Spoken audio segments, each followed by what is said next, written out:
केपी ओलीकै ब्यानरमा हामीले निर्वाचन लडेका हौँ, केपी ओलीकै ब्यानरमा हामीले निर्वाचन जितेका हौँ। नेपाली जनताले केपी ओलीलाई नै प्रधानमन्त्री बनाउनको लागि 5 वर्ष केपी ओलीलाई हेरौँ भनेर पठाएका हुन्। हरेक नेपाली, देशभक्त नेपालीहरू, यो मुलुकलाई, यो मातृभूमिलाई माया गर्ने हरेक नागरिक यतिखेर निराश भएको छ। कम्युनिस्टलाई भोट हाल्दैन थिए उनीहरू, तर राष्ट्रियताको पक्षमा केपी ओलीको चट्टाने अडान हिजो हामीले देख्यौँ नि, नाकाबन्दीमा देख्यौँ। नाकाबन्दीमा केपी ओलीले लिनुभएको अडान, त्यसकै कारणले पनि जनमत आकर्षित भएको, धेरै जनमत। प्रचण्ड कामरेड उठ्नुभएको क्षेत्र चितवनमा, दुनियाँलाई थाहा छ नि त। बाँदरमुडेका जनतालाई सोध्नुहोस्, 2 चोटि जानुभयो के अरे, होइन केपी ओली, जबकि आफ्नो निर्वाचन क्षेत्रमा सायद 2टा सभामा पुग्नु भयो कि भएन मलाई थाहा छैन। किन जानु पर्यो त?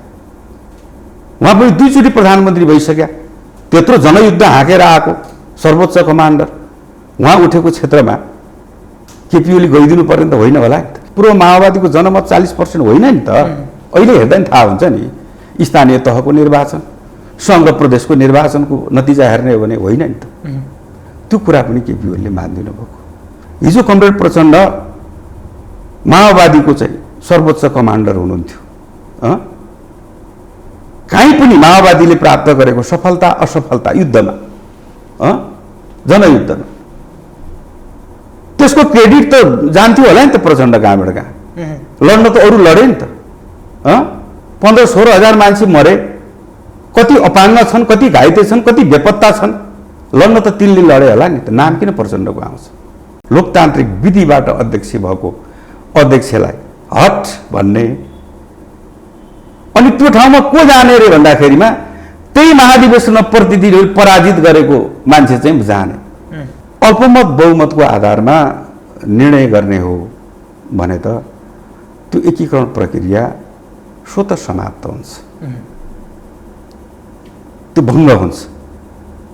अब एकीकरणलाई भङ्ग गर्ने हो भने अल्पमत बहुमतको आधारमा जानु पर्यो।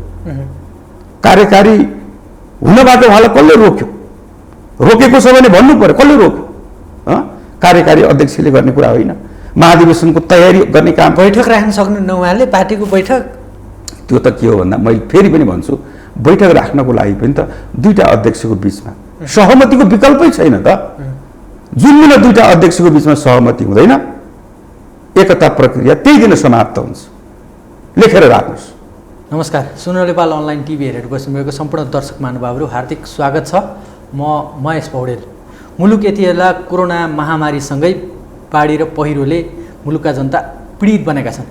तर मुलुकका जनतालाई महामारी र बाढी पहिरोबाट राहत दिनु सरकार र सरकारसँग सम्बद्ध राजनीतिक दल र विभिन्न राजनीतिक दलको कर्तव्य बोध हुन आउँछ। तर सरकार सञ्चालन गरिरहेको सत्तारूढ दलभित्र यति बेला यस्तो विवाद बनिरहेको छ जसले नेपाल सरकार आम जनता जसरी बाढी पहिरो र कोरोना महामारीले थिचिरहेका छन् त्यसको कुनै प्रवाह सरकारले गरिरहेको छैन। नेपाल सरकारले जुन दिशामा महामारीबाट पीडित जनतालाई राहत दिनुपर्ने हो, सरकारको ध्यान पूर्णतः पार्टीभित्रको विवादमा गइरहेको छ।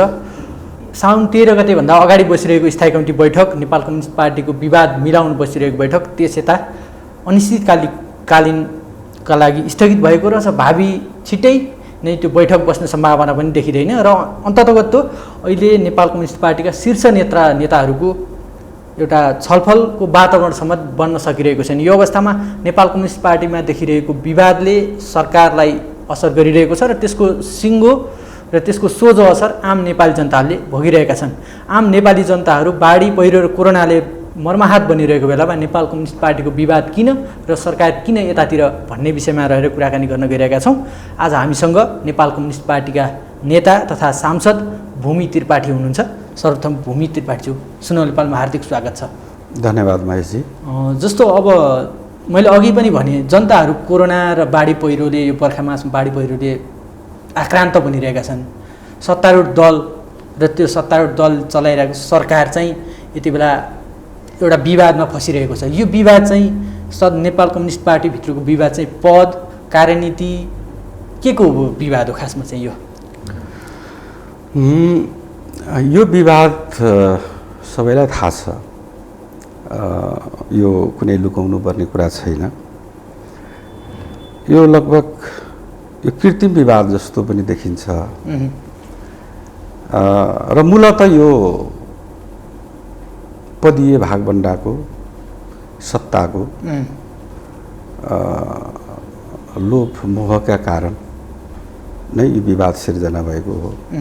यसमा कुनै राजनीतिक रङ छैन, राजनीतिक रङ दिनुपर्ने कुनै ठाउँ छैन, यसमा विचारको कुनै लडाइँ होइन, कुनै गुन्जाइस छैन। प्रधानमन्त्री को बन्ने अध्यक्ष को बन्ने भन्ने लडाइँ हो कि अरू केही छन्? अरू कसैले पनि चित्त बुझ्न सक्छ? अब मूलत सतहमा आएको कुरा हेर्दा नेताहरूलाई 5 वर्ष धैर्य गर्नलाई निकै सकस भएको, निकै गाह्रो भएको, 5 वर्षको पनि आधी समय गइसकेका छ। प्रधानमन्त्रीकै कुरा गर्ने हो भने, पार्टी अध्यक्षकै कुरा गर्ने हो भने त समय पुगिसकेका छ। महाधिवेशनको पार्टी एकीकरणको बेलामा भनेको समय त टरिसकेका छ। पछि केन्द्रीय कमिटीको बैठकले गरेको निर्णय पनि आगामी चैत भनेको धेरै टाढा छैन। अझ त्योभन्दा अगाडि नै गर्न सम्भव छ भने पनि महाधिवेशन गरौँ भन्ने कुरा पनि आएको छ। त्यसकारण यति समय कुर्न पनि नसक्ने जुन अधैर्य देखिएको छ, यो उदेक लाग्दो छ। यति बेला तपाईँले अघि भन्नुभयो हामी कोरोना भाइरसको चपेटामा छौँ। सिङ्गो मानव समुदायकै दुश्मनको रूपमा विश्वभर फैलेको कोभिड-19 ले हामी आक्रान्त छौँ। यसलाई कसरी प्रभावकारी बनाउने, कसरी चाहिँ सरकारलाई सफल बनाउने, कसरी नागरिकहरूको सुरक्षा गर्ने, यतातिर ध्यान जानुपर्ने। अनि भर्खरकै बाढी पहिरोको कारण नागरिकहरू घरबार विहीन भएका छन्, आफ्नो घरमा बस्न पाएका छैनन्, नागरिक मरिरहेका छन्, विस्थापित भएका छन्, त्यता ध्यान जानुपर्ने।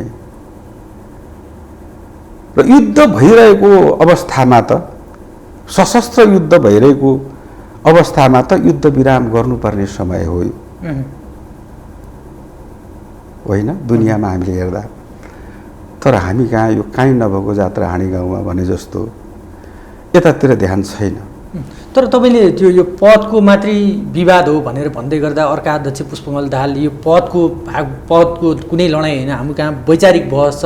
प्रधानमन्त्रीज्यू चाहिँ पार्टीभन्दा बाहिर र अलि छाडा हुन खोज्नुभयो। हरेक विवादहरू चाहिँ सरकारका नियुक्तिहरूमा विवाद आउन थाले, त्यसको सोझ चाहिँ पार्टीमा पर्यो र पार्टीले आगामी निर्वाचनमा त्यसको चाहिँ फल चाहिँ भोग्नुपर्छ। त्यो हिसाबले चाहिँ प्रधानमन्त्रीजीले मार्ग प्रशस्त गर्दै हुन्छ भन्ने किसिमको जुन आयो नि, तपाईँले चाहिँ पदको मात्रै भनिदिनु भयो। अब तपाईँले भनेकै अनुसार यदि उहाँको भनाइ हो भने पनि त्यो राजनीतिक वैचारिक विवाद होइन, त्यो सैद्धान्तिक विवाद होइन। किनभने होला उहाँले भनेका केही मान्छेहरूले नियुक्ति पाएनन् होला होइन, राजदूत पाएनन् होला, अरू महत्त्वपूर्ण नियुक्तिहरू पाएनन् होला। अब कसलाई दिलाउनु पर्ने हो, को हुनुपर्ने हो, त्यो त छलफल गर्दा भइगयो। त्यो पनि पदकै कुरा न हो होइन। जहाँसम्म राजनीतिक सैद्धान्तिक वैचारिक कुरा गर्ने हो भने हामी अलिकता पछाडि जानुपर्ने हुन्छ। जति बेला हामी अलग अलग पार्टीमा थियौँ, नेकपा एमाले, नेकपा माओवादी केन्द्र, अलग अलग पार्टी, स्थानीय तहको निर्वाचनसम्म हामी अलग चुनाव लड्यौँ। तत्कालीन माओवादी केन्द्रले त काङ्ग्रेससँग एलायन्स गरेर देशभरि निर्वाचन लड्यो। त्यसको लगत्तै भएको सङ्घ र प्रदेशको निर्वाचनमा 81 आएर त्यो कसैलाई पनि थाहा थिएन, सत्ता चलाइ कसैलाई पनि थाहा थिएन भन्नुहोस् न। सरकारमा थियो दल, पार्टीका नेताहरूलाई पनि थाहा थिएन। पार्टीका जिम्मेवार नेताहरूलाई मैले त्यो घोषणा आउनुभन्दा 2 दिन अगाडिको कुरा म एउटा छलफलमा थिएँ। तत्कालीन नेकपा एमालेका 2 जना पोलिट ब्युरो सदस्य, वरिष्ठ सिनियर नेताहरू हुनुहुन्थ्यो, पोलिट ब्युरो सदस्य। उहाँहरूसँग मैले सोधेँ, मैले अलिकता गाएँ यहाँ सुनेको थिएँ, के यस्तो हुँदैछ अरे अब त एमाले र माओवादी गठबन्धनको चुनाव हामी चुनावमा जाँदैछौँ रे, पार्टी एकीकरणसम्मको पनि कुरा छ अरे भनेर सोद्धा उहाँहरूले के भन्नुभयो भने यो सबै वाहियात कुरा हो, यस्तो कुरा हुँदैन, यो असम्भव कुरा हो। यो त शेरबहादुर देउवासँग काङ्ग्रेससँग चाहिँ पदको बार्गेनिङ गर्नको लागि माओवादीले यता पनि चाहिँ मतलब बार्गेनिङ गरिरहने, लो अब एमालेसँग मिल्न लाग्यो भनेपछि शेरबहादुरसँग 2-4 सिट भए पनि बढी लिने, त्यो दाउपेच हो, मिल्ने उतै हो। हिजो स्थानीय तहको चुनावमा काङ्ग्रेससँग मिल्या हुनाले यो हामीसँग मेल हुँदैन, उता केही सिट बढाउनको लागि यता बार्गेनिङ गरे हो, 2 दिन अगाडिको कुरा त्यसो भन्नुभयो। थाहा थिएन, सिनियर नेताहरूलाई पनि धेरैलाई थाहा थिएन। हेर्नुहोस्, 81 2टा अध्यक्षले त्यो निर्णय गर्नुभयो।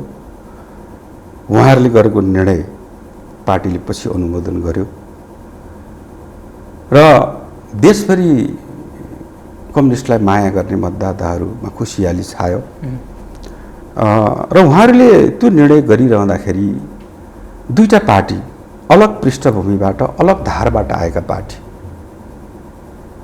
नेकपा एमाले जनतालाई नै सर्वेसर्वा ठान्ने, जनतालाई भगवान मान्ने, जनताको निर्णय नै अन्तिम हो, राज्य सत्ताको स्रोत जनता हो भन्ने पार्टी र राज्य सत्ता बन्दुकको नालबाट प्राप्त हुन्छ, सेना नभएको पार्टी पार्टी होइन, त्यो स्कुलिङबाट आएको, त्यो धारबाट आएको अर्को पार्टी, बिल्कुल अलग अलग स्कुलिङका पार्टी। 2टा पार्टी मर्ज हुँदाखेरिमा त्यति बेला भएका सम्झौताहरू, लिखतहरू, त्यसपछिका पार्टी एकीकरण भइसकेपछिका सम्झौता, अन्तरिम विधान, राजनीतिक प्रतिवेदन, यो सबै अध्ययन गर्दाखेरिमा के देखिन्छ भन्दा 2टाले अँगालेको बाटो राजनीति। त्यति बेलाको त्यो कच्चा खेल आज चाहिँ देखिरहेछ होइन, त्यति बेला पनि भनिएको छ, प्रष्ट भनिएको छ, आगामी महाधिवेशनसम्म हाम्रा लाइनहरू, विगतमा हामीले लिएका लाइनहरू, त्यसलाई स्थगित गर्ने, महाधिवेशनमा गएर मात्रै ओपन गर्ने, त्यसलाई भनिएको छ त, प्रष्ट भनिएको छ। अन्तरिम विधानमा हो, त्यसमा अन्तरिम विधानमा भनिएको छ, राजनीतिक प्रतिवेदनमा भनिएको छ होइन।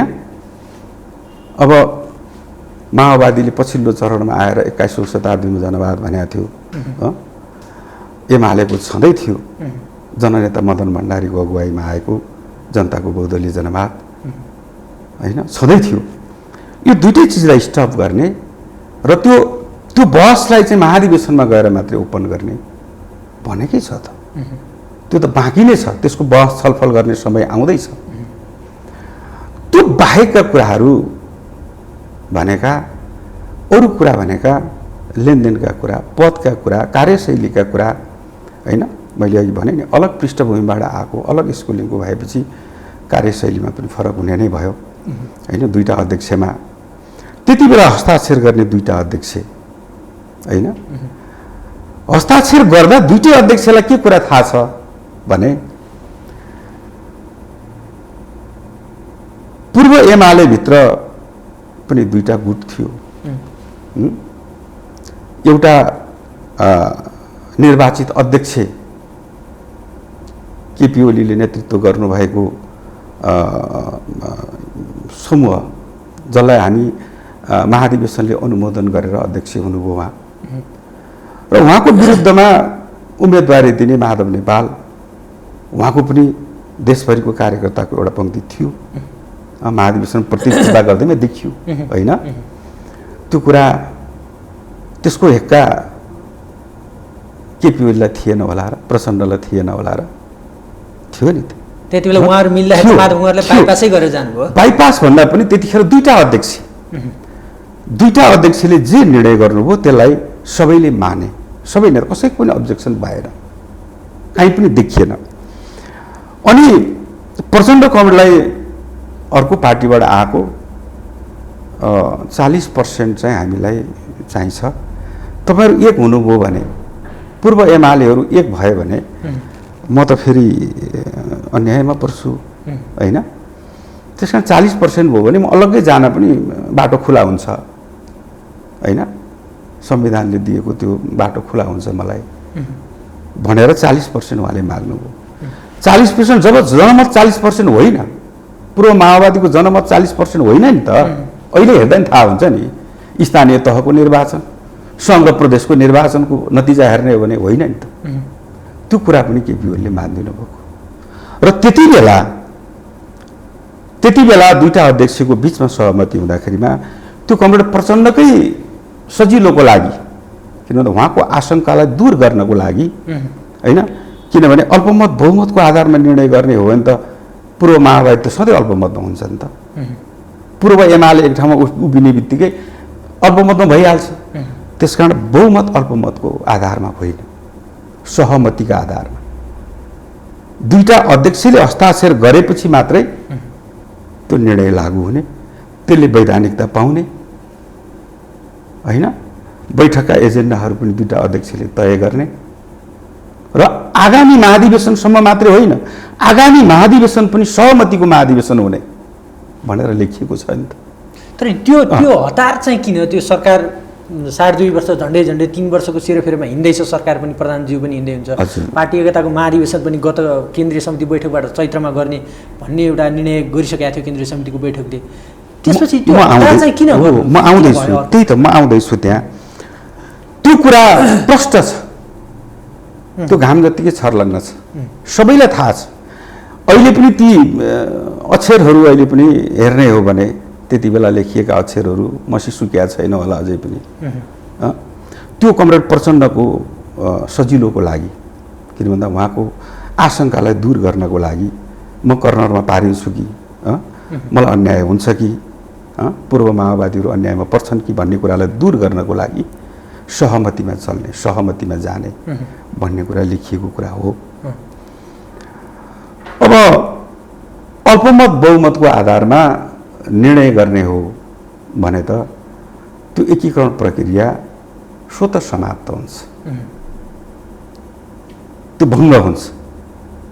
अब एकीकरणलाई भङ्ग गर्ने हो भने अल्पमत बहुमतको आधारमा जानु पर्यो।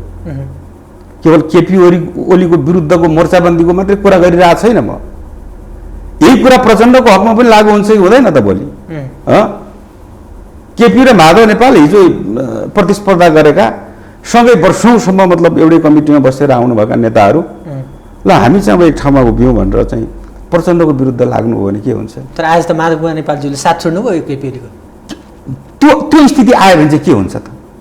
त्यतिखेर पनि भङ्ग हुन्छ, किनभने दुईटा अध्यक्षको सहमति, प्रचण्डको विरुद्धमा मोर्चाबन्दी गर्यो भने पनि त्यति बेला पनि एकीकरण प्रक्रिया भङ्ग हुन्छ।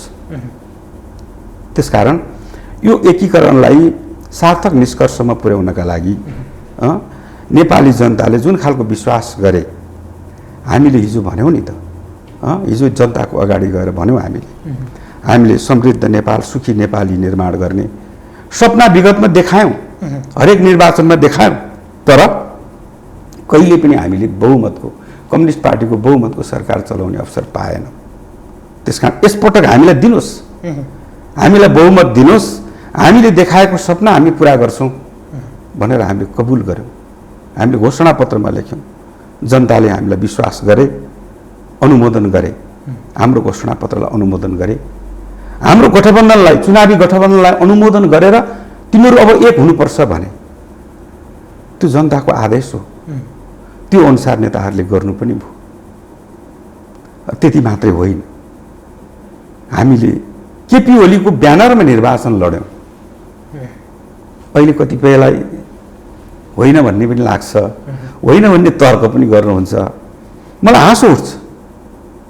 स्थानीय निर्वाचनको नतिजा हेरौँ, स्थानीय निर्वाचनको नतिजा पूर्व एमाले एक्लै निर्वाचन देशभरि लड्दाखेरि काङ्ग्रेस र माओवादीको गठबन्धनलाई परास्त गरेका ठाउँहरू हेर्दाखेरिमा प्रष्ट हुन्छ। र हामीले सङ्घ र प्रदेशको निर्वाचनमा पनि केपी ओलीको ब्यानरमा हामीले निर्वाचन लड्यौँ। यो कसैले पनि लुकाउनु पर्ने कुरा होइन कि।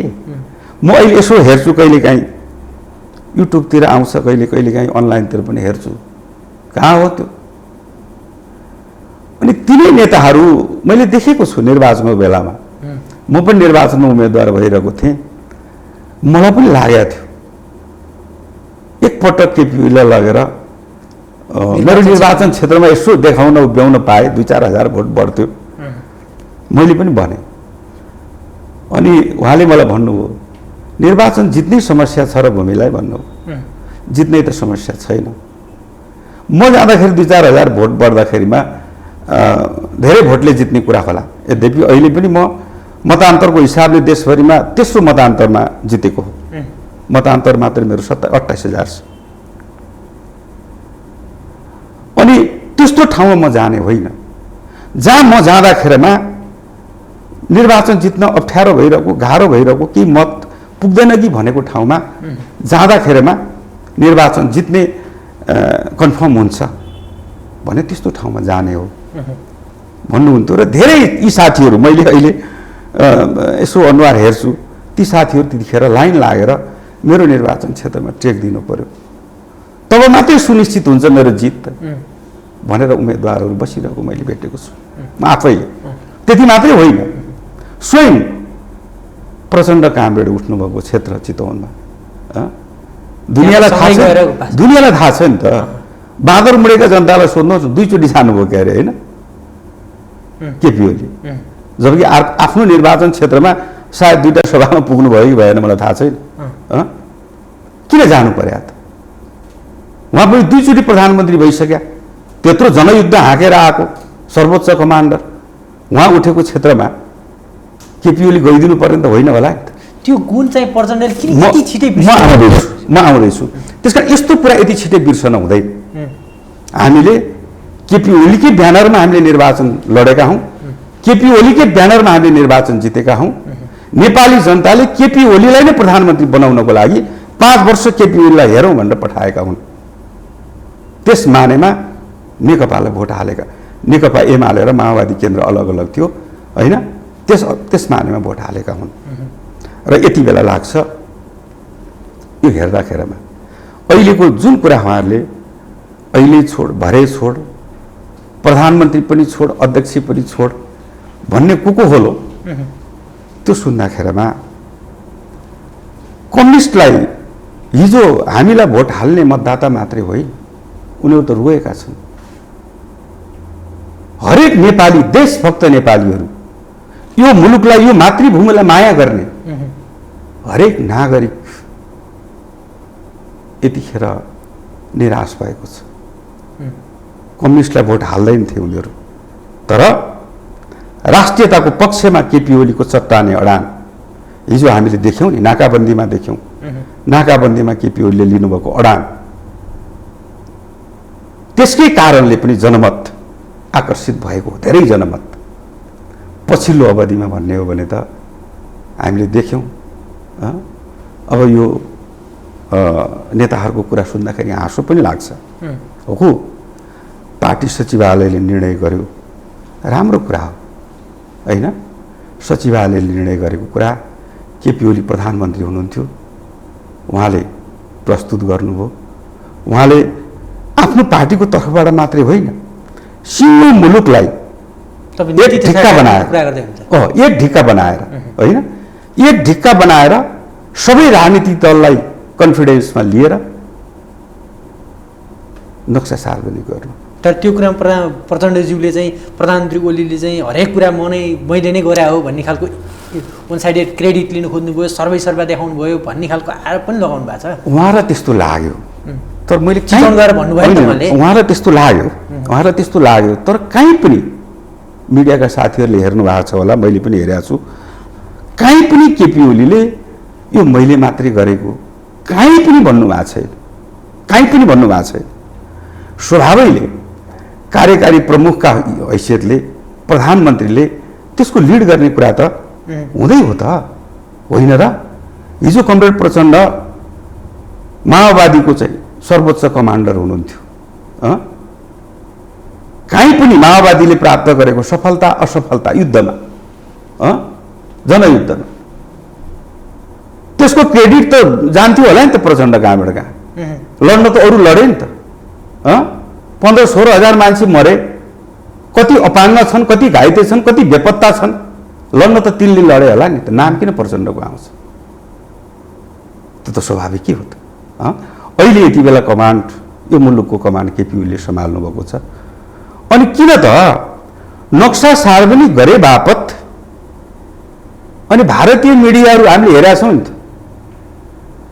किन नेकपाको थाई समितिका सबै नेतालाई हिट गर्दैन त किन केपी ओलीलाई मात्रै गर्छ त छ अलिअलि रहस्य छ तब यो होइन म आउँदैछु पार्टीभित्र खेल्नु म आउँदैछु अब यो त मलाई त्यस्तो लाग्दैन होइन मैले मात्र भन्न खोजेको यस्तो बेलामा हामीले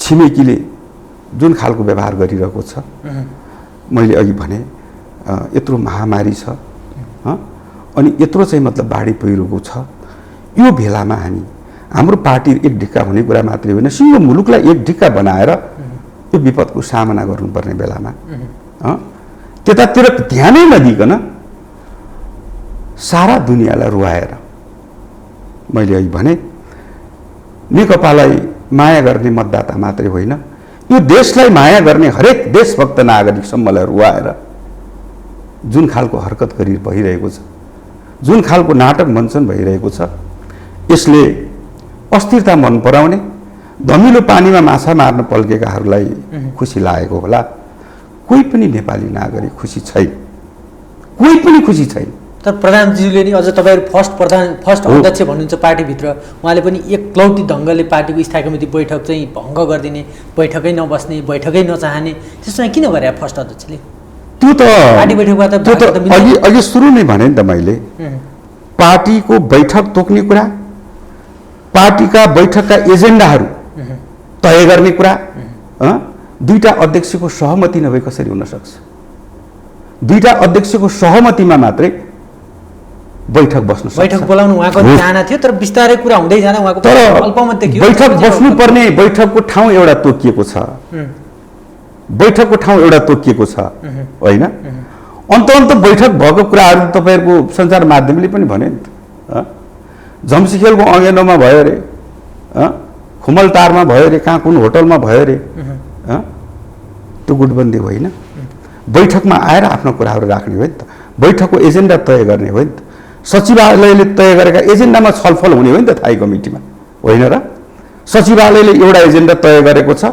थाई कमिटीमा अर्कै विषयमा छलफल भएको छ होइन त्यस कारणले अब म के भन्छु भने यो अहिले जुन खालको हरकत गरिरहनु भएको छ एक थरी नेताहरूले यसलाई म अराजनीतिक भन्छु यसलाई अवैधानिक भन्छु त्यति मात्र होइन यसलाई अनैतिक भन्छु यो गर्न मिल्दैन यो गर्न हुँदैन दुनियाँलाई देशभरिका नागरिकहरूलाई रुवाएर निराश बनाएर हामी कसको सेवा गरिरहेका छौँ भन्नुहोस् त कसको सेवा गर्न कसलाई खुसी बनाउन यो काम गरिरहेका छौँ उहाँहरूलाई लागेको होला पार्टी विभाजनपछि यो सत्ताको बागडोर मेरो हातमा आउँछ अनि यसको भान्से यो मुलुकको भान्से म हुन्छु भन्ने लागेको हुन्छ त्यस्तो लागेको हुनसक्छ तर त्यो दिवा स्वप्न हो त्यो दिवा स्वप्न हो तपाईँ लेखेर राख्नुहोस् यदि त्यस्तो दिन आएछ भने उहाँहरू यो मुलुक चलाउने भान्से होइन उहाँहरू बैठक बसेको जम्सीखेलको अँगेलोको भान्से पनि हुन सक्नुहुन्न यो लेखेर राख्नुहोस् भनेपछि प्रधानज्यूले न प्रधानमन्त्रीबाट राजीनामा न अध्यक्षबाट कुनैबाट राजीनामा दिनुहुन्न दिनु मिल्दैन त मिल्दैन किन मिल्दैन भन्नुहोस् न किन मिल्दैन भने पार्टी अध्यक्ष महाधिवेशनबाट तत्कालीन नेकपा एमालेको 9 महाधिवेशनमा देशभरिका प्रतिनिधिले मत हालेर लोकतान्त्रिक विधिबाट हिजोको एमाले भन्दा लोकतान्त्रिक पार्टी यो मुलुकमा कुन थियो भन्नुहोस् त यो मैले त्यतिकै भनेको होइन सबै पार्टीका विधान एक ठाउँमा राखेर तुलना गर्नुहोस् त सबैभन्दा लोकतान्त्रिक पार्टी, लोकतान्त्रिक विधिबाट अध्यक्ष भएको अध्यक्षलाई हट भन्ने, अनि त्यो ठाउँमा को जाने रे भन्दाखेरिमा त्यही महाधिवेशनमा प्रतिनिधिले पराजित गरेको मान्छे चाहिँ जाने। मैले अनैतिक यस मानेमा भन्दैछु, यो अनैतिक कुरा हो, यस्तो मिल्दैन। तपाईहरुलाई स्मरण गरौँ, अझ हिजो 7औं महाधिवेशनसम्म 8औं महाधिवेशन पूर्व चाहिँ त्यो बेलासम्म तत्कालीन नेकपा एमालेको विधान कस्तो थियो भने केन्द्रीय कमिटीको निर्वाचन हुन्थ्यो, केन्द्रीय सदस्यहरूको, केन्द्रीय सदस्यहरूले अनि त्यसपछि महासचिव चुन्ने काम हुन्थ्यो। त्यसो गर्दाखेरिमा महासचिव भनेको पार्टी प्रमुख हैन, पार्टी प्रमुखलाई गलत कुराहरूसँग सम्झौता गर्नुपर्ने, आफू बहुमतमा रहनको लागि, आफू टिकिरहनको लागि गलत मान्छेहरूसँग पनि सम्झौता गर्नुपर्ने, गलत मान्यताहरूलाई पनि मानिदिनु पर्ने, त्यस्तो कुराले पार्टीलाई अगाडि बढ्नलाई बाधा पुर्यायो भनेर पार्टीलाई थप लोकतान्त्रिकरण गर्नको लागि यसको प्रस्ताव ल्याउने नेता पनि केपी ओली नै हुनुहुन्छ है। 7औं महाधिवेशनमा जनकपुरमा उहाँले प्रस्ताव ल्याउनु भयो, हलबाट निर्वाचित गरौँ, अध्यक्ष, उपाध्यक्ष, महासचिव, सचिवको व्यवस्था गरौँ र हलबाट निर्वाचित भएपछि अर्को महाधिवेशनसम्म अल्पमत बहुमतका नाममा हटाउन नसकिने व्यवस्था गरौँ भन्नुभयो। 7औं महाधिवेशनले तपाईँ अर्को महाधिवेशनमा यसलाई प्रस्तुत गर्नुहोस् भन्यो, उहाँले त्यसलाई स्थगित गर्नुभयो, मतदानमा गएन त्यो प्रस्ताव। तर 8औं महाधिवेशनमा सर्वसम्मत रूपमा पास भयो। उहाँको 7औं महाधिवेशनको प्रस्ताव बुटोलमा भएको 8औं महाधिवेशनले सर्वसम्मत रूपमा पास गर्यो, तर उहाँ अध्यक्ष हुन पाउनु भएन। त्यसको आफ्नै कथा छ, त्यो त म जान्न है, ठिक छ। तर उहाँको प्रस्ताव हो त्यो, उहाँको प्रस्ताव बुटोलबाट 8औं महाधिवेशनबाट पास भयो। 9औं महाधिवेशनमा पनि हामीले त्यो अभ्यास गऱ्यौँ। तर अहिले त्यसको खिलाफमा फेरि हामी त्यो 8औं महाधिवेशनभन्दा पहिलाको अवस्थाको केन्द्रीय कमिटी भनेर बुझेका छौँ हामीले कि बहुमत भएपछि हटाउन पाउने, त्यस्तो होइन। त्यसमा पनि अहिलेको विशिष्ट अवस्था हो, पार्टी एकीकरणको अवस्था। मैले अघि नै धेरै चर्चा गरिसकेँ। आउने महाधिवेशनसम्म, महाधिवेशन पनि सहमतिको महाधिवेशन हामीले भनिरहेका छौँ भने यो बिचमा अल्पमत बहुमतको खेल हुन सक्दैन। अब चाहिँ यो समाधानको बिन्दु चाहिँ खासमा के हुनसक्छ? तपाईँले भने जस्तो ओलीले चाहिँ प्रचण्ड अध्यक्ष र प्रधानमन्त्री कुनै पदबाट चाहिँ नहट्ने, यता प्रचण्ड माधव पक्ष चाहिँ एक न एक पदबाट चाहिँ हट्नुपर्छ भन्ने जुन किसिमको रस्साकसी देखिएको छ, अब यो यसको मध्यमार्गी धार चाहिँ वामदेव गौतमले निकालेको त्यसलाई पनि अस्वीकार त यता प्रचण्ड माधव पक्षले गरिसक्नुभयो, कसरी हुनसक्छ?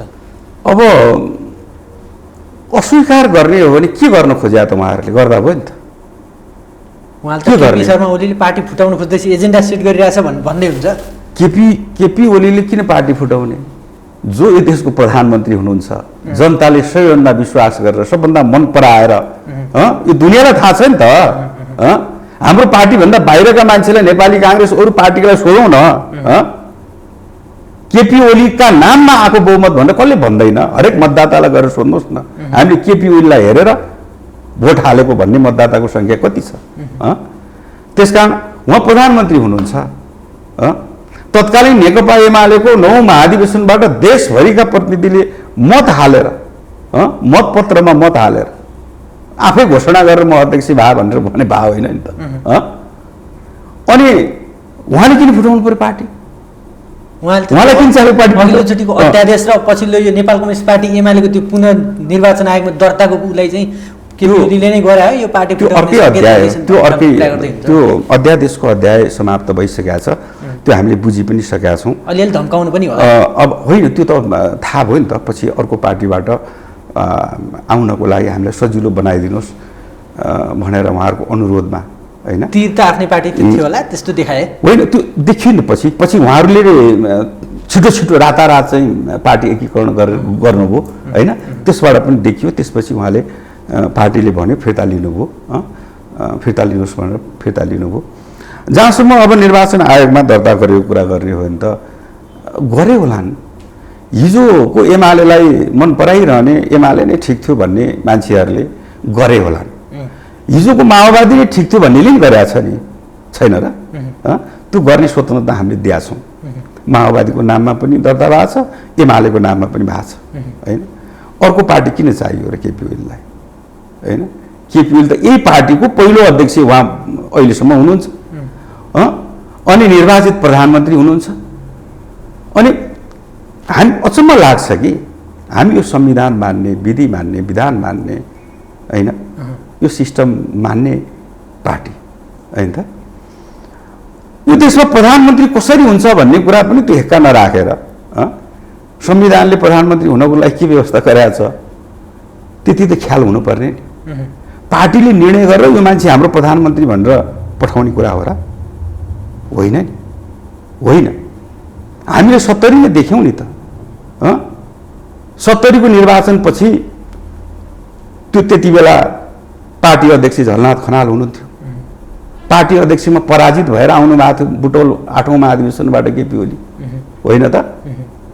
तर संसदीय दलमा निर्वाचन लडेर अध्यक्षले भन्नुहुन्थ्यो होला नि त झलनाथले, म अध्यक्ष, पार्टीबाट निर्णय गराएर म प्रधानमन्त्री, संसदीय दलको नेता म हो भन्नुहुन्थ्यो होला नि त।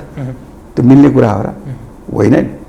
संसदीय दलमा देशभरिबाट जनमत प्राप्त जनप्रतिनिधिले, सांसदहरूले छान्ने हो नि त संसदीय दलको नेता त। पार्टीको अस्थायी कमिटीले, कुन कमिटीले छान्ने होइन संसदीय दलको नेता। त्यति कुरा त हामीले भनिरहनु पर्ने विषय होइन जस्तो लाग्छ मलाई त्यत्र नेताहरूलाई। त्यसकारण त्यो विषय यो पार्टीको स्थायी कमिटीमा प्रवेश गर्नुपर्ने, केन्द्रीय कमिटीमा प्रवेश गर्नुपर्ने यो विषय होइन, होइन? एउटा कुरा त के हो भन्दा हामीले, मैले अघि नै भने, हामीलाई स्थिर सरकार देऊ, 5 वर्षसम्म हामी यस्तो काम गर्छौँ कि 5 वर्ष हामीले काम गरेपछि यो देशमा नेपाल कम्युनिस्ट पार्टी नेकपाले 50 वर्ष सरकार सञ्चालन गर्ने जग बनाउँछौँ हामी भन्नुहुन्थ्यो भन्यौँ हो।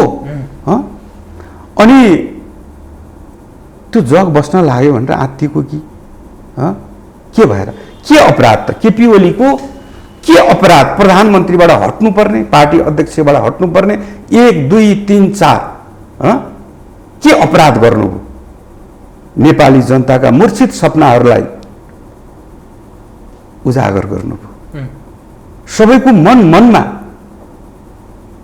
हामी समृद्ध हुन सक्छौँ, हामी सुखी हुन सक्छौँ भन्ने कुरा, त्यो सपना जगाइदिनु भयो। जगाउने मात्र काम गर्नु भएन, उहाँले सुरुवात पनि गर्नुभयो। सुरुवात गर्नुभयो नि त।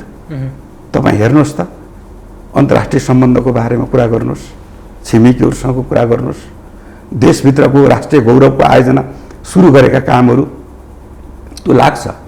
किन भन्दा ठुलो काम गर्दाखेरिमा, जग बनाउँदाखेरिमा देखिँदैन कि। हेर्नुहोस्, हामी ठुलो भवन बनाउँदैछौँ भने धेरै समय पनि लाग्छ, धेरै मेहनत पनि लाग्छ, धेरै खर्च पनि लाग्छ, तर जमिन मुनि हुन्छ त्यो जग, मान्छेले पत्याउँदैन। यति मेहनत भइसक्यो, यति खर्च भइसक्यो भन्दा जब जमिनबाट माथि उठ्न थाल्छ भवन, बिल्डिङ जब माथि देख्छ, कोठा चोटा सब देख्न थाल्यो, अनि मान्छेले पत्याउँछ।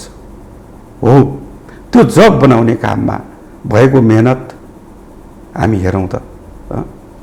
अनि यो अपराध हो। सडकमा हेर्नुहोस् त, सडकमा कुनै तपाईँ माग्ने मान्छे तपाईँ देख्न पाउनुहुन्न नि त।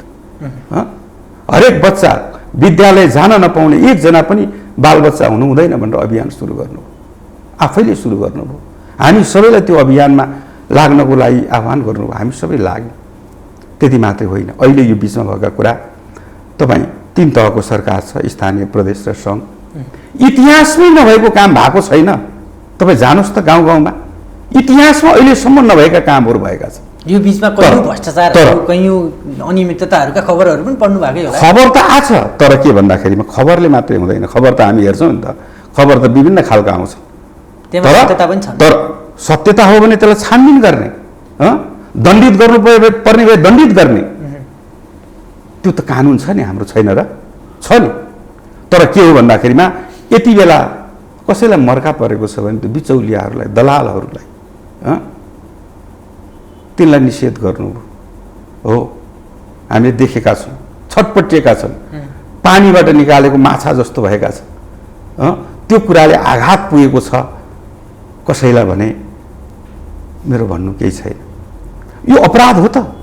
अनि नक्सा सार्वजनिक गर्ने कुरा पार्टीले भनेछ क्या, पार्टी थाई कमिटीले हामीले भनेर गरे भन्नुहुन्छ नेताहरू, ठिक हो। पार्टीको सचिवालय थाई कमिटी होइन, सचिवालयले ल प्रधानमन्त्रीज्यू तपाईँले यो सरकारको नीति कार्यक्रममा यो ल्याउनु पर्यो, नक्सा सार्वजनिक गर्नु पर्यो भनेर ल्याउनु भयो त। ल्याए बापत त स्याबास केपी ओली भन्नुपर्ने होइन र? होइन, हामीले भनेको कुरा मान्नुभयो, हाम्रो इज्जत बढ्यो। हामीले हिजो गर्न सकेका थिएनौँ, हामी पनि प्रधानमन्त्री भएका थियौँ, तपाईँले गर्नुभयो, आँट गर्नुभयो, स्याबास पो भन्नुपर्ने। त्यो गरे बापत राजीनामा दे भन्ने हो र? तर त्यो कुरामा सबैले साथ दिए। त्यसपछि चाहिँ प्रधानमन्त्रीको अभिव्यक्तिहरू जुन किसिमको आए, जस्तो मदन भण्डारी स्मृति त्यो प्रतिष्ठानको कार्यक्रममा चाहिँ प्रधानमन्त्रीले आफ्नै दलको नेताहरूलाई जुन किसिमको आरोप लगाउनु भयो, त्यसको केही समयपछि रामको जन्मभूमि अयोध्याबारे जुन अप्रमाणित कुरा थियो, त्यो एउटा विज्ञ समूहले गर्ने कुरा थियो होला, त्यसले चाहिँ हाम्रो अभूतपूर्व देखिएको त्यो नक्सामा देखिएको अभूतपूर्व एकतालाई चाहिँ अलिकति खलबलाउने काम त गर्यो नि, हलुको बनाइदिने काम त गर्यो भएको छैन। त्यसमा म के भन्छु भने सत्य कुरा, हामी सबैले देखेको कुरा, नाङ्गो आँखाले देखेको कुरा क्या। भारतीय मिडिया योभन्दा अगाडि नेपालको बारेमा यसरी लागेको मलाई थाहा छैन। नक्सा सार्वजनिक गरे बापत हाम्रो गुमेको भूमि हो यो भनेर प्रमाणसहित तथ्यसहित नक्सा सार्वजनिक गरे बापत भारतीय मिडियाहरू जसरी खनिए, मिडिया मात्रै खनिएको होइन, उनीहरूका धेरै संयन्त्रहरू परिचालित भए। हामी सबै जानकार छौँ। केपी ओलीलाई अहिले हटाउन पर्यो, भरे हटाउन पर्यो। केपी ओली प्रधानमन्त्रीबाट नहटेसम्म हामीलाई निन्द्रा लागेन भन्ने टाइपको त्यो को होलो हामीले देख्यौँ नि त। अनि त्यसलाई बल पुग्ने हिसाबले अनि यहाँ पनि पार्टी त्यसको होइन, पार्टीभित्रको कुरामा आउँछु अहिले। त्यो इन्डियन हन्डी खानेहरू छन्, नेपालका मिडिया पनि छन् नि त, भारतीय हन्डी खानेहरू, तिनका पनि स्वर मिसिएको, स्वर मिलेको हामीले देख्यौँ। अहिले पनि हेर्दाखेरि थाहा पाइन्छ नि त, होइन? त्यो सत्य कुरा प्रधानमन्त्रीले बोल्नुभयो, केपी ओली त सत्य कुरा बोल्नुहुन्छ, केपी ओली बोल्नुहुन्छ। केपी ओलीलाई प्रधानमन्त्रीको पद, पार्टी अध्यक्षको पद कसैले किस्तीमा राखेर दिएको चिज हो र? कोहीसँग डराउनु पर्ने छ र? जसले दिएको हो, जसले त्यो जनादेश दिएको हो, तिनलाई सोधौँ न केपी ओलीले गरेको कुरा ठिक कि बेठिक भनेर। तिनले बेठिक भन्छन्, कसैले भन्दैनन् नि त। गर्व गर्छन्। कम्युनिस्ट पार्टीका मात्रै होइन, मैले अघि नै पटक पटक भने, कम्युनिस्ट इतर पनि हरेक देशभक्त नागरिकले गर्व गरेको छ। केपी ओलीलाई अरू कुरामा धेरै फरक मत राख्नेहरू, राजनीतिक कुरामा, वैचारिक कुरामा केपी ओलीको लाइन बेठिक छ, केपी ओलीको पार्टीमा हामी लाग्न सक्दैनौँ, केपी ओलीलाई हामी भोट दिन सक्दैनौँ भन्ने धेरै विद्वानहरू, बुद्धिजीवीहरू, नागरिक समाजका अगुवाहरू हामी मिडियामा देख्छौँ त। म गर्व गर्छु, अरू कुरामा, धेरै कुरामा मेरो विमति होला, तर यो मामलामा म केपी ओली जिन्दाबाद भन्छु भन्ने आवाज हामी सुन्छौँ नि त। हरेक नेपालीले गर्व गर्छ नि त। हो, यही बेलामा यो बाघ कराउनु र के हराउनु भने जस्तो होइन। मेरा नेताहरू सबै मेरा आदरणीय हुनुहुन्छ, म सम्मान गर्छु सबै नेताहरूलाई। तर यही बेलामा बेमौसममा यही बेलामा चाहिँ राजीनामा लिए भनेर माग्नु, भारतीय मिडियाले जसरी आएको छ त्यही ढङ्गले आउनु, यो कुरा चाहिँ दुःखद हो। दुःख लाग्छ। हरेक कार्यकर्ताले दुःख व्यक्त गरेका छन्। यो के भएको, यो संयोग मात्र हो कि अरू केही हो? प्रश्न त उठेको छ नि त, होइन? तपाईँहरूले पनि प्रश्न उठाउनु, के हो यो? त्यसैले म के भन्छु भने, फेरि पनि नेताहरू मिल्नुको विकल्प छैन। अहिले हतारिनु जरुरी छैन। हिजो हामीले देखिया हो नि त पार्टी फुटको पीडा कस्तो हुन्छ। पार्टी विभाजन हुँदाखेरिमा पूर्व एमाले पनि पूर्व माओवादीले पनि सबैले भोगेरै आएको कुरा एकातिर बाबुरामले हो। त्यसकारण पार्टी विभाजनको पक्षमा नेताहरू हुनुहुन्छ भन्ने मलाई लाग्दैन। अब यसको चाहिँ समाधान भनेको त महाधिवेशन, पार्टी अध्यक्षको टुङ्गो महाधिवेशनले लाउँछ, प्रधानमन्त्रीको टुङ्गो आगामी निर्वाचनले लाउँछ। 5 वर्ष केपी ओलीको नाममा केपी ओलीको ब्यानरमा निर्वाचन जितेर आएको त हामीले। मेरा मतदाताहरूले दिनदिनै सोधिरहनु भएको छ के गरे आयो हामीले केपी ओलीको नाममा 5 वर्षको लागि तल प्रतिनिधि बनाएर पठायो के रमिता गरे आयो।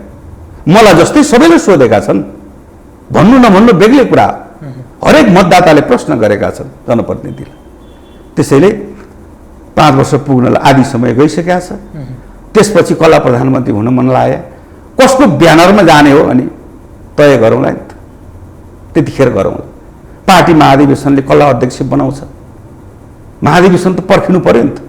महाधिवेशनै नआइकन अहिले अध्यक्ष छोड, भरे छोड, अहिले छोड, यस्तो भन्न मिल्दैन। यो अनैतिक कुरा हो, अराजनीतिक कुरा हो।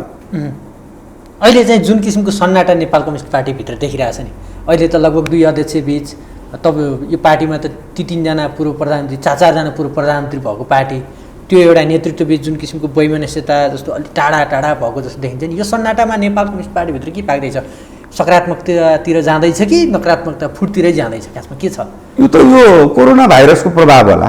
अहिले अलिक भत्तै बढाएको छ।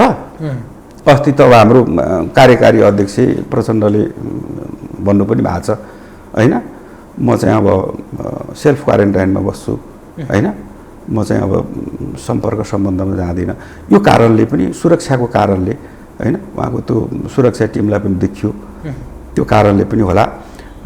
तर अब सुकै छैन के योभन्दा अर्को। अब उहाँहरूको बिचमा एउटा चाहिँ सहमति पनि त भएको छ नि त, 2टा अध्यक्षमा, एउटाले सरकार चलाउने, एउटाले पार्टी चलाउने सहमति भएको छ नि त होइन र?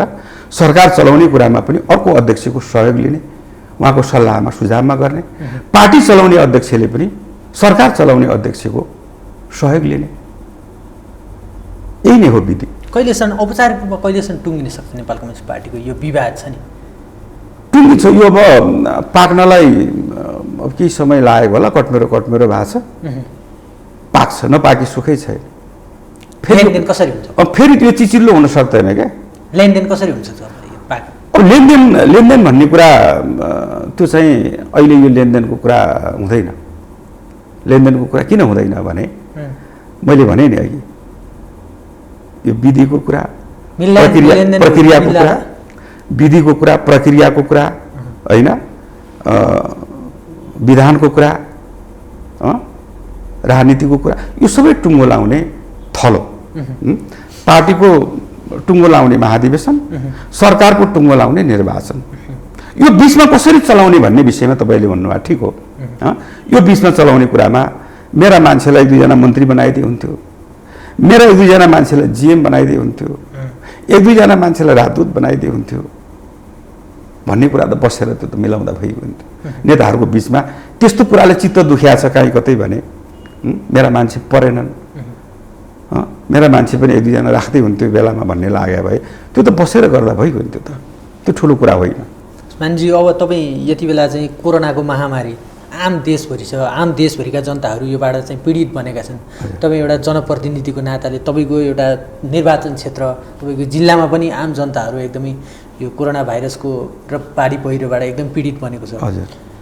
एउटा प्रतिनिधि सभाको संसद हुँदै गर्दाखेरि तपाईँले चाहिँ यो कोरोनाको यो महामारी र यो बाढी पहिरोबाट जो पीडित बनेका जनताहरू छन् के भन्न चाहनुहुन्छ? एकदम सही कुरा उठाउनु भयो। यति बेला हामी सबैको ध्यान यसमा केन्द्रित हुनुपर्छ। सरकारको ध्यान पुगेको छ, नपुगेको होइन, तर पुग्दा पुग्दै पनि हामीलाई अपुग लागेको छ। किनभने हामीले देखेका छौँ नि त अमेरिका जस्तो शक्तिशाली मुलुक कस्तो अवस्थामा छ। त्यहाँको लथालिङ्ग पनि हेरौँ त उसँग के थिएन होला र। किन भन्दा यो महामारी भन्ने चिज जानकारी दिएर बाजा बजाएर आउँदो रहेछ। विपद भन्ने चिज पनि त्यस्तै हो। हाम्रो पूर्व तयारी थिएन, त्यस कारणले गरेनौँ भनौँ न। होइन, पूर्व जस्तो केही समय त पाएको थियौँ हामीले। जस्तो भन्नुहोस् न, तपाईँको चाहिँ कोभिड-19 को बारेमा त कुरो के हो भन्दा हामीसँग पैसा भएर पनि जसले उत्पादन गर्ने हो उसैलाई पुगेको थिएन। हामीले सुन्यौँ नि त, हामीले मिडियामा सुन्यौँ, एउटाले ल्याएको सामान बढी पैसा दिएर बिचबाटै अर्कोले लिएर गयो पैसा हुनेले, त्यस्तो पनि देख्यौँ हामीले। स्वाभाविक हो, त्यो गर्दा गर्दै पनि हामीलाई अपुग भयो, तर सरकारले गरेको छ। र यसमा हामी के भन्दा सरकार भनेको त्यो सत्तामा रहने अनुहार मात्रै होइन नि त। सरकार भनेको हामी सबै हो नि त, स्थानीय तहदेखिका सबै जनप्रतिनिधि, सबै सांसदहरू, पार्टीका सबै कार्यकर्ताहरू। हामीले हिजो देखा होइन, तपाईँ भन्नुहोस् त, भूकम्प हामीले बेहोर्या होइन। भूकम्पमा सरकारमा को थियो हामीले हेरेनौँ। हामी धुलाम्ने भएर भत्केका घरहरू उद्धार गर्नको लागि हामी गयौँ। हामीले मधेसका पार्टी कार्यकर्ता पहाडमा आएर महिनौँ दिनसम्म बसेर छाप्रा बनाएर त्यहाँबाट दाल चामल ल्याएर बाँडेर पार्टी कसरी परिचालित भएको थियो। यो कुरा कार्यकारी अध्यक्षले बुझ्नुपर्छ। हिजोको एमाले के गरेको थियो भन्ने कुरा कार्यकारी हुनबाट उहाँलाई कसले रोक्यो? रोकेको छ भने भन्नु पर्यो, कसले रोक्यो? कार्यकारी अध्यक्षले गर्ने कुरा होइन। महाधिवेशनको तयारी गर्ने काम, बैठक राख्न सक्नुहुन्न उहाँले, पार्टीको बैठक। त्यो त के हो भन्दा मैले फेरि पनि भन्छु, बैठक राख्नको लागि पनि त दुईटा अध्यक्षको बिचमा सहमतिको विकल्पै छैन त। जुन दिन दुईटा अध्यक्षको बिचमा सहमति हुँदैन, एकता प्रक्रिया त्यही दिन समाप्त हुन्छ। लेखेर राख्नुहोस्, दुईटा अध्यक्षको बिचमा अल्पमत बहुमतका कुरा हामी जब गर्न थाल्छौँ भने, चाहे त्यो प्रचण्डको हकमा चाहे केपी ओलीका हक, जसका हकमा पनि, म एउटाको मात्रै अध्यक्षको हकमा कुरा गरिरहेको छैन। एउटा अध्यक्षलाई कर्नर पार्नका लागि हिजो दुईटा अध्यक्षले गरेको लिखत, दुईटा अध्यक्षको सहमतिलाई हामी करतल ध्वनिका साथ ताली बजाएर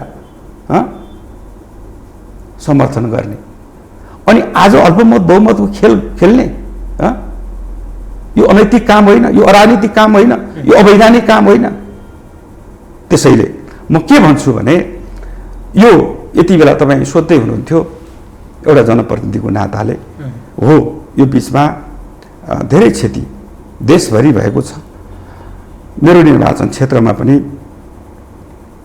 मानवीय क्षति 2-3 जनाको मात्रै भएको छ, तर भौतिक क्षति धेरै भएको छ। हाइवे, अधिकांश हाइवेमा हिँड्दाखेरिमा तपाईँहरूले पनि देख्नुहुन्छ, पहिरो गइरहेको, नागरिकको घर भिरमा झुन्डिरहेको, अहिले पनि विस्थापित भएर बसेको स्थानीय सरकारले त्यसको व्यवस्थापन गरेको छ। म आफै गएँ, ती ठाउँहरूमा गएँ, उहाँहरूलाई खानपिनको व्यवस्था, बसोबासको व्यवस्था, र अहिले सरकारले भनेको छ त्यस्ता घरहरू बनाइदिने। जसको घडेरी जमिनसहित गएको छ, उसको जमिन छैन भने जमिनसहितको व्यवस्था गरेर घर बनाइदिने भनेको छ। बर्खा छ अहिले, बर्खा सकिएपछि त्यसको व्यवस्था हुन्छ। एउटा त पुलै पनि भत्कियो, चितवन र धादिङको सिमाना मौवा खोलामा, त्यसमा सबै परिचालित भए, जनप्रतिनिधि पनि परिचालित भए, प्रहरी, सेना, स्थानीय प्रशासन सबै त्यसमा पनि प्रधानमन्त्रीजीको चासो हेर्नुहोस् है, देश चलाउने कार्यकारी प्रमुख, त्यहाँ अवरोध भयो भनेपछि उहाँले तुरुन्त भौतिक मन्त्रालयको सचिव, डिजी लगायतको टोली तुरुन्त पठाएर त्यसलाई तत्काल चाहिँ आवत जावतको व्यवस्था गर्नु पर्यो भनेर सारा सम्पूर्ण शक्ति लागेर त्यसलाई तुरुन्त आवत जावत गर्ने व्यवस्था भएको छ। र धेरै भत्केका संरचनाहरू हामी यो बर्खापछि बनाउँछौँ। जहाँसम्म कोभिड-19 को कुरा छ, कोभिड-19 को खतरा जताततै छ। त्यसमा पनि हाइवे भएको हुनाले, काठमाडौँ आवत जावत गर्ने मुख्य नाका हाइवे भएको हुनाले बढी खतरा मेरो निर्वाचन क्षेत्रको हाइवे, ग्रामीण भेगभन्दा पनि हाइवे क्षेत्रमा बजार छ। मानिसहरू गाडीमा आइराखेका हुन्छ, कसलाई कोरोना छ भन्ने कुरा थाहा हुँदैन, पुष्टि नहुँदासम्म। उसलाई चिया खान मन लाग्ला, खाजा खान मन लाग्ला, यसो रिचार्ज कार्ड किन्न मन लाग्ला, पसल खुलिराखेको छ, एकदमै खतरा छ। त्यसकारण यो कुरालाई हामीले सुरुदेखि नै हामीले सचेत ढङ्गले आम नागरिकहरूलाई, किनभने यो हामीले सडकमा प्रदर्शन गरेर एक ठाउँमा भेला भएर जुलुस गरेर हिजो पञ्चायत फाले जस्तो निरङ्कुश राजालाई फाले जस्तो गणतन्त्र ल्याए जस्तो त्यस्तो शक्ति प्रदर्शन गरेर यो शत्रुलाई परास्त गर्ने होइन। यो मानव जातिकै दुश्मन कोभिड-19लाई परास्त गर्न चाहिँ एक्लै बसेर सेल्फ क्वारेन्टाइनमा बसेर एकदम अनुशासित भएर सरकारको निर्देशनलाई पालना गरेर उसको अवज्ञा नगरेर हामीले यसलाई जित्ने हो। त्यसैले म अहिले पनि भन्छु हामीले सरकारले जे निर्देशन गरेको छ त्यसलाई हामीले ख्याल नल्याउँ। त्यसलाई हामीले सरकारले गरेका कुरा सरकारले भनेका कुरा किन मान्नु पर्यो र भन्यौँ भने त्यसको शिकार हामी आफै हुन्छौँ। हामी सबै कोही पनि सुरक्षित हुँदैनौँ। त्यसैले म सबैलाई अनुरोध गर्दछु तपाईहरूलाई अप्ठ्यारो पर्दाको अवस्थामा सरकार तपाईहरूको साथमा छ। तिनै तहको सरकार तपाईहरूलाई सहयोग गर्नको लागि तत्पर छ। चाहे बाढी पहिरोमा परेका होस् चाहे कोरोना सङ्क्रमण लागेको होस्, सरकार जति बेलै तपाईँहरूको साथमा भएको प्रत्याभूति दिएको छ। त्यसैले तपाईँहरूले पनि आफ्नो ठाउँबाट सरकारलाई सहयोग गर्नुपर्छ र कोभिड-19 कोरोना भाइरसलाई नेपालबाट हामीले निर्मूल गर्नुपर्छ। हस् मान्यज्यू, यो व्यस्त समय हाम्रो लागि उपलब्ध गराइदिनु भयो। धेरै धेरै धन्यवाद। धन्यवाद।